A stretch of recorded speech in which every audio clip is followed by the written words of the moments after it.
Alright, welcome back to Monkey Craft. Today's the day. We get the Snapmaker U1 out of the box. It's been here for about a week and I need to get this done. Get it over here on the production line. Get it producing.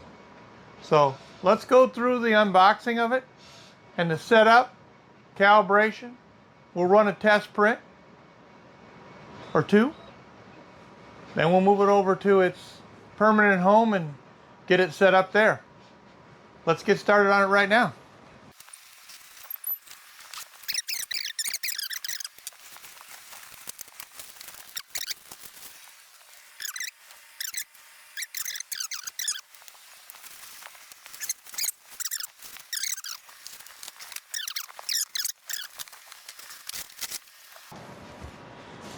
I'm liking what I'm seeing. Looks like we got some more tape, foam block here around the print head. I think I'll get some more of this tape off, and then I'll move the camera in for a closer view of the next steps of finishing setup.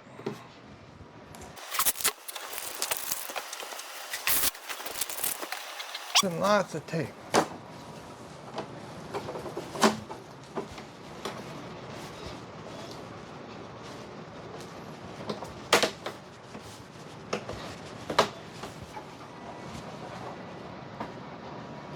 I can see one thing you want to do is you want to hold the inside panels when you pull this tape off, because I've already popped this little panel off on the inside off.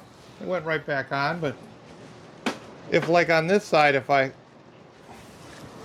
hold it down with one hand, pull it up with the other, I don't have to worry about pulling that panel loose. In other words, work inside out, holding the trim panel on the inside down.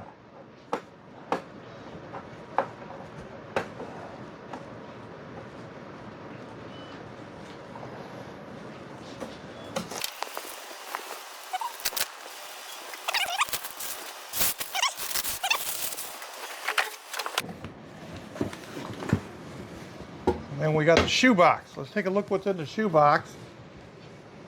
Then we'll move the camera in closer.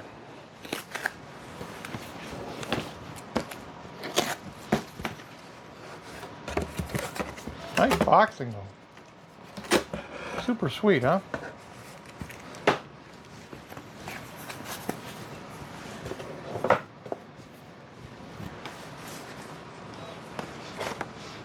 Okay, this will be the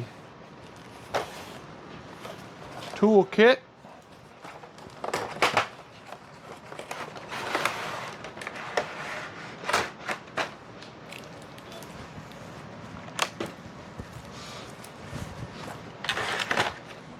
Nice set.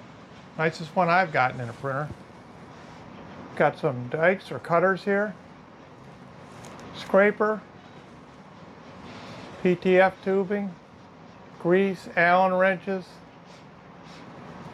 We got a spare hot end over here. Nice kit, really nice kit. Now, for the bottom of the shoebox, we've got our hoop catcher box. We got our two filament motors. See, that's the left, right? Marked 1 and 2. This will be the right, over here. And we've got our 4 cables for connecting the tool head. 1, 2, 3, 4. With our spools. And all the spools are numbered.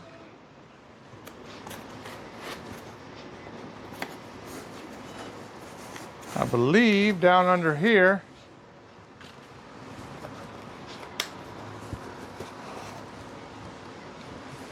we've got the actual tool head.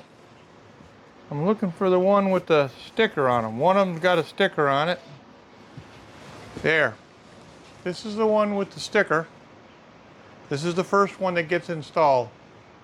Talk more about that in just a minute.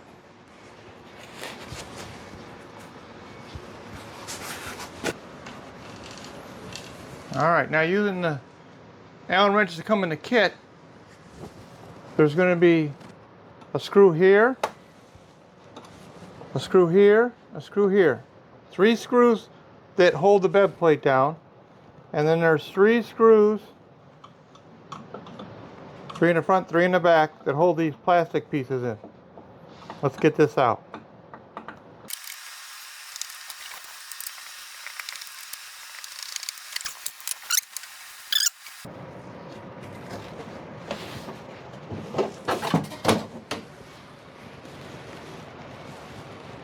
PEI coated plate, textured on this side and textured on that side.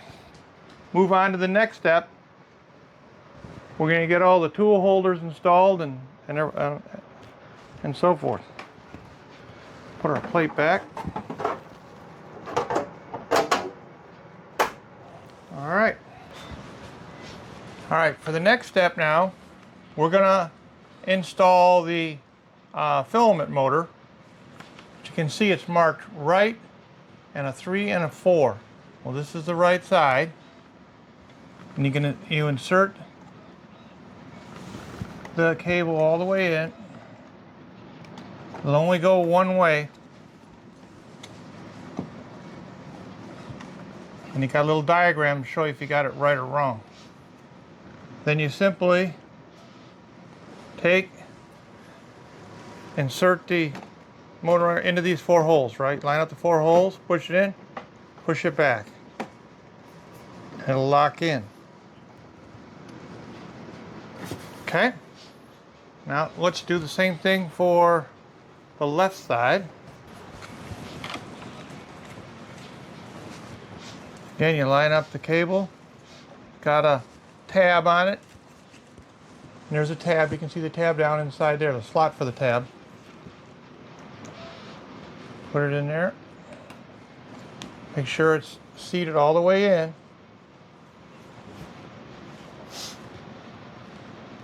Then you just put it up against like this. Lock it down. Now if you ever need to remove this later for some reason in maintenance, that's what these little tangs are for. You just push down on there and it'll release.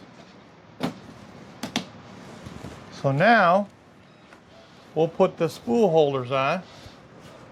As you can see, 1 is here, so 1 will go there. 2 will go there. The number 1 spool holder right there. So it does say to sort of hold in on the inside, put the holder in, and then just snap it in. Easy peasy. So now we'll go ahead, we'll put number 2 down in the lower hole. Okay.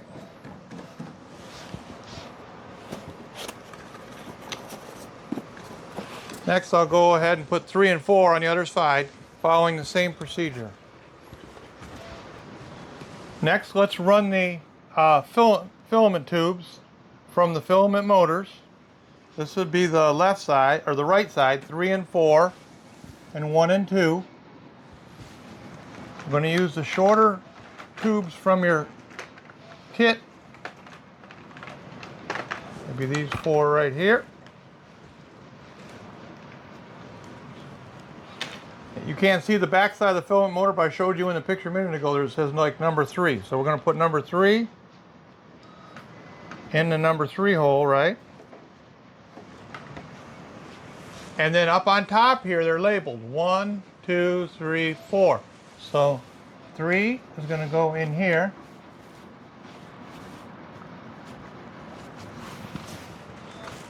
Pretty straightforward.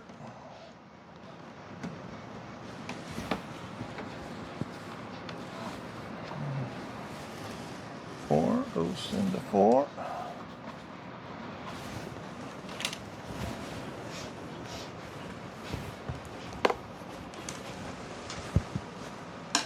One is the top one.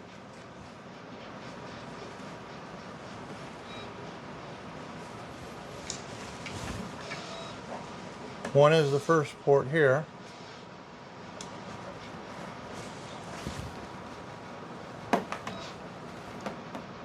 And 2 is the lower one. Okay. All right, next, with the tool head, it's not really a tool head, is it? It's a fan and a magnetic holder. All the way up in the right-hand corner, we're going to put in our little poop tray. This is all you need because this is not a lot of waste from this printer, right? So, and you insert it with the recess pointing out.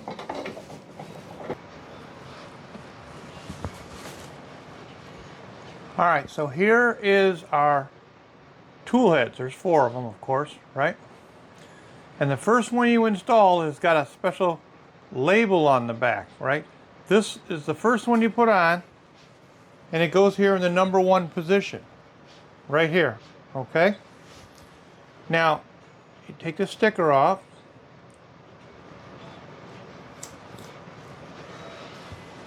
An important thing to note here is you see these red locking bars? That's what holds it in place.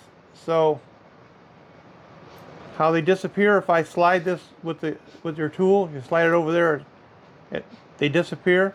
You want to make sure they're all the way over, just like that, on every one of the installs. We simply bring it down, slide it on, and it'll go over magnetically and grab right there. We're going to do the same thing for all other 3 tool heads. All right, we're going to put number 2 on.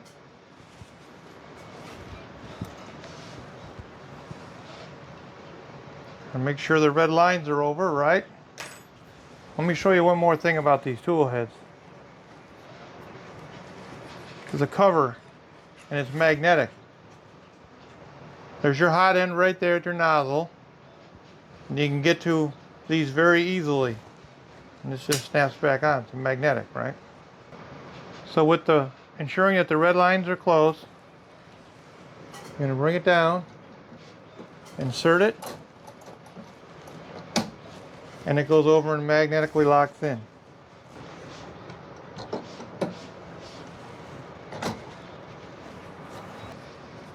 Now we'll put the last one in. Same process. Make sure the red bars.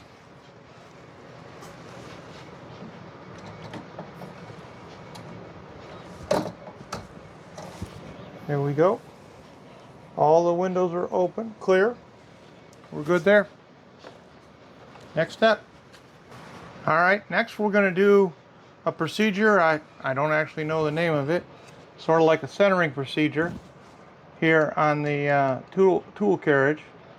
So we're going to loosen these 2 screws, 2 turns. There's one here and there's one here.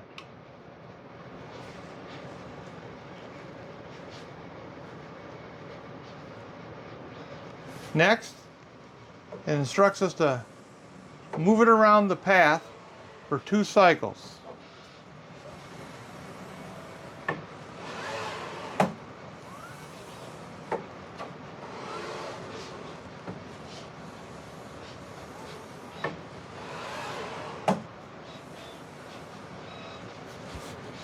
Then we tighten the screws back down. They're small screws, so not really hard, not really tight. All right, next we're going to install the support brackets along with the cable.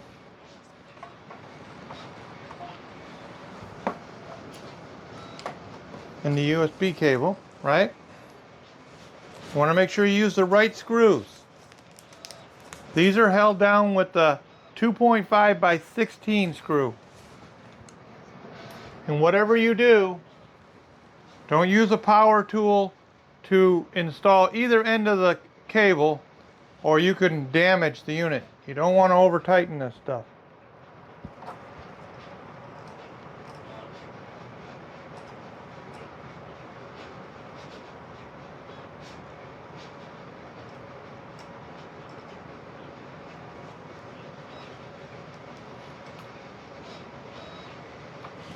You just want to snug it. You don't want to over tighten it. It's plastic. A lot of users have had issues with that. And all it's really doing is keeping the USB cable plugged in. So it doesn't take a lot of force to do that. You can sort of wiggle it at the same time, and you can tell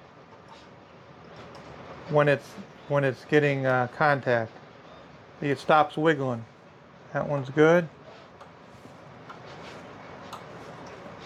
And that one's good. Alright. Now I'm going to complete the same process for 2, 3, and 4.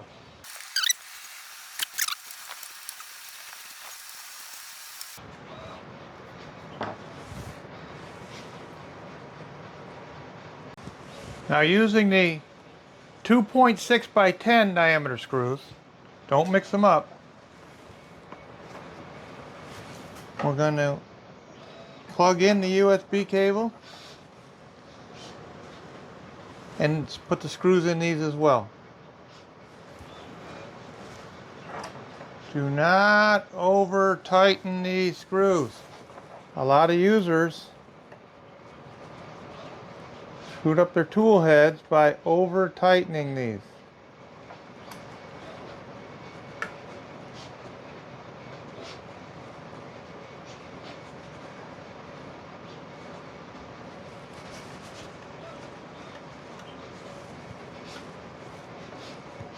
The head of the screw should be just down below it, and it's secure. That's all you have to do.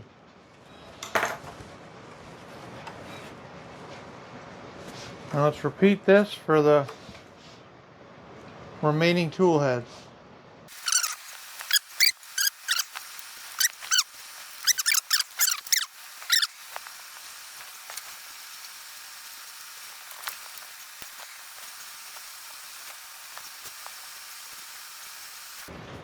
Now in the next step, we're going to put in our filament tubes. Now this is important. If you look at the filament tube, one end has got a notch and the other end has no notch.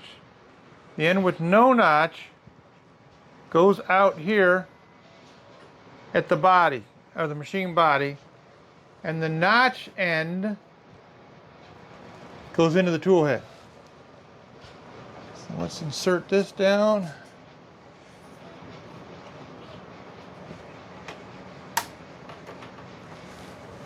Thought that might have been trickier than it was, but it wasn't. All right.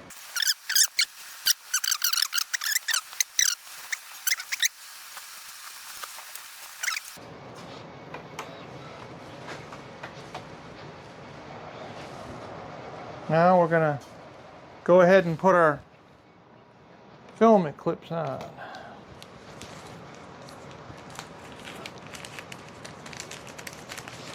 Put 3 on each run. Notice the clips, you can see this or not. They got teeth on one side and smooth on the other. The teeth go to the cable.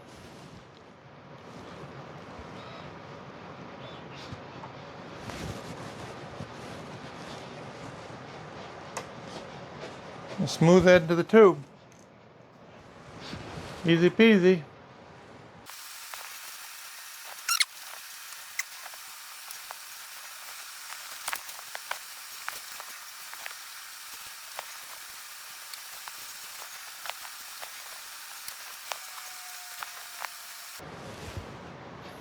Perfect. We got 2 spare clips and a spare tube.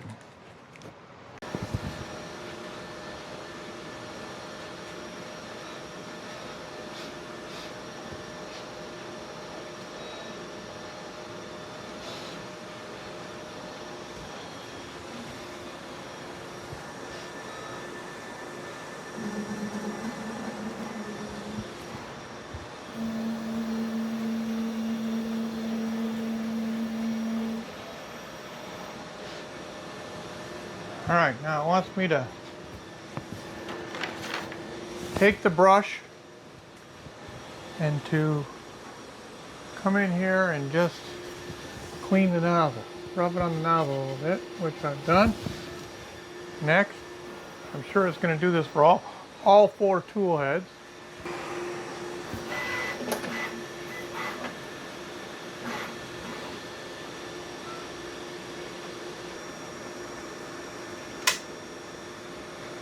See, it's heating the nozzle, wiping the nozzle.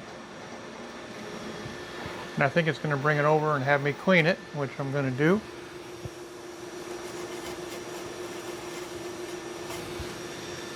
Hit next. Little nozzle cleaning brush as part of the toolkit. Pretty nifty. Never got one of these with a printer before. Bringing the nozzle temperature down to 140, then I think it's going to store it right about now. I'm going to grab the next one.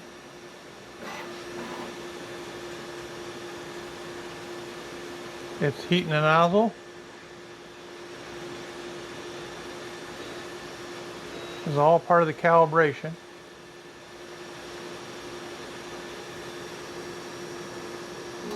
Wipe the nozzle.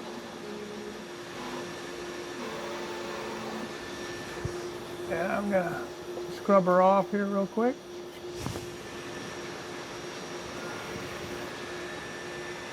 Just like before, it's gonna cool this one and then go on to number 4. Next. Now it wants me to remove the PEI bed sheet before calibration. Alright, we'll do that.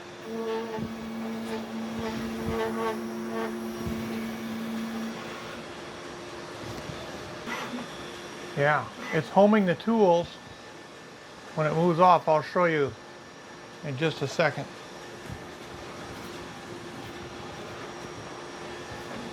Calibrating all the tool heads off this reset in the bed plate.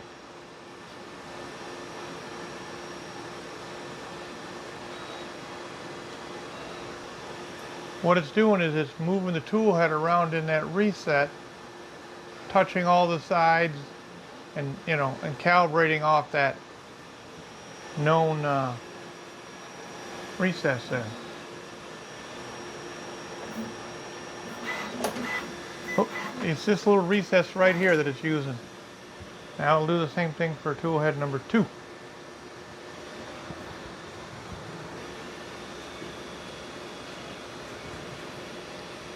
I think I'm going to cut to the chase.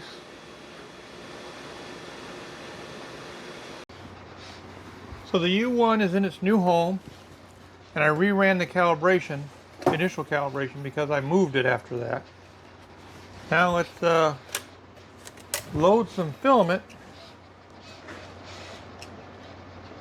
Get started on our first print.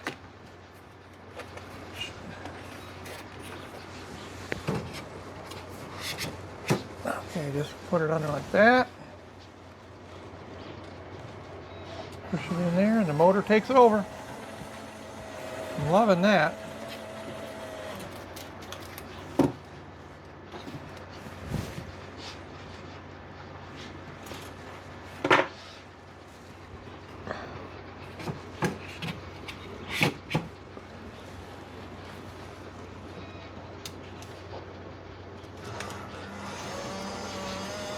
Yeah, that seems to be working peachy. Let me go ahead and put the white and the black on the other side.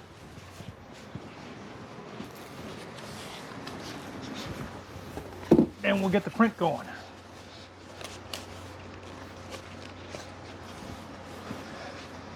As you can see, it correctly identified that the red is on 1, yellow on 2, white on 3, black on 4.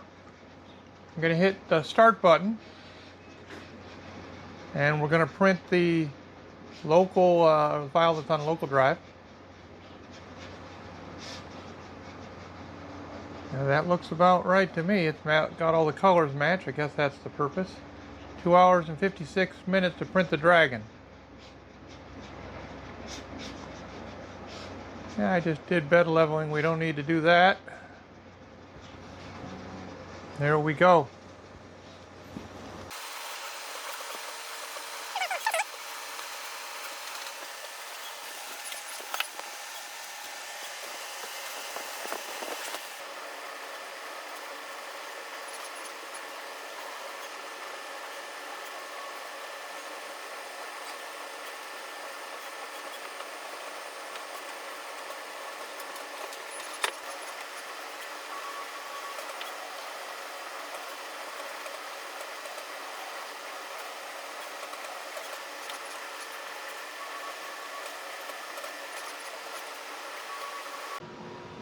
Okay, let's take a look at that test print. Wow. I have to say that I'm impressed. This thing just came out awesome. The detail on this guy, amazing. Gotta love that printer. Overhangs everything. Sweet! I'm very happy with the results. Now here's the prime tower. Remembering there was some purge. I forgot to get the purge out, but it was just one or two little poofs. That was it from the initial setup. So let's check and see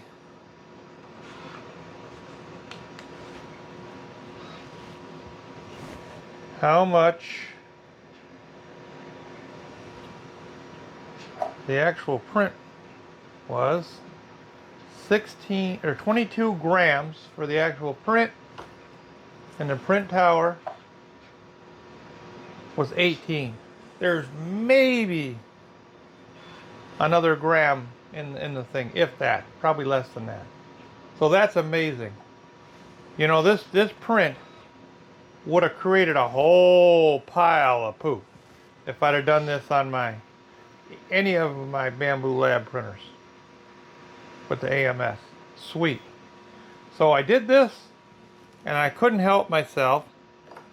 Sorry. I had to do a benchy.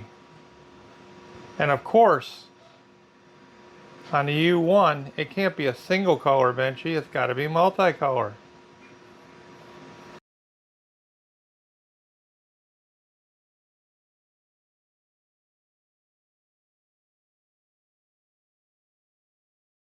Came out perfect, right? Very nice. Right out of the box. I haven't made any adjustments to anything. Very, very pleased. And again, here's the purge tower from the benchy. Let's see what the benchy weighs. Benchy weighs in at 14. And the prime tower another 8. So let me show you what's printing on the printer right now. Here's the Highland cow, hot off the U1. Alright guys, I have to admit, I messed up. I forgot to video the finished result of the Highland cow. It came out really, really nice. And I actually did the raw footage for this video over a month ago. And I forgot to do the cow. But one thing it did do, a couple things I want to tell you, is I've been very pleased with the printer. The U1 has just been great. I've had it for over a month now, probably 6 weeks or so running. I've done multiple prints with it, got a couple hundred hours on it, did a bunch of stuff around Valentine's Day with the printer, multi color prints, because most of my production stuff is all single color or very little multicolor. So I only use the U1 when I have special stuff that I want to do. But I do want to share this with you, since I have been running it about 6 weeks. Like I said, I've had 0 issues with the printer. It's worked out very well. But in the time that I've had it, about 6 weeks, couple hundred hours, that's all the poop I produced out of all the prints that I've done.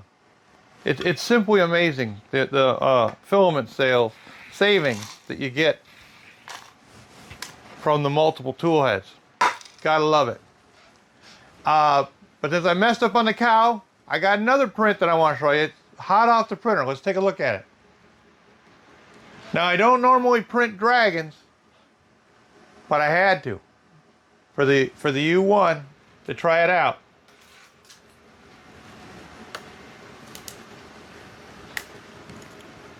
Now, I have to be honest, I think it came out awesome. That is just fantastic.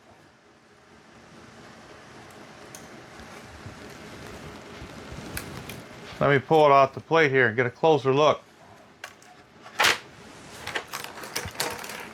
Oh yeah.